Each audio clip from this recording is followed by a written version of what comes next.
জান্নাতের 5টি অদ্ভুত নিয়ামত আপনি জানেন? রাসূলুল্লাহ সাল্লাল্লাহু আলাইহি সাল্লাম বলেছেন, আল্লাহ বলেন, আমি আমার নেক বান্দাদের জন্য এমন নিয়ামত প্রস্তুত করেছি যা চোখ কখনো দেখেনি, কান কখনো শোনেনি এবং মনও কখনো আসেনি। রাসূলুল্লাহ সাল্লাল্লাহু আলাইহি সাল্লাম বলেছেন, জান্নাতে একটি চাবুক রাখার জায়গা দুনিয়া ও তার সবকিছুর চেয়ে উত্তম। আল্লাহ বলেন, আজ আমি তাদের থেকে দুঃখ ও চিন্তা দূর করে দিব, কোনো দুঃখ ও ভয় রোগ থাকবে না। সূরা আল হিজর 48 আয়াত।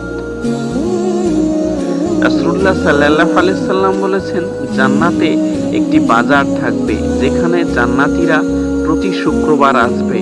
তারা এমন নিয়ামত পাবে যা আগের সপ্তাহে ছিল না।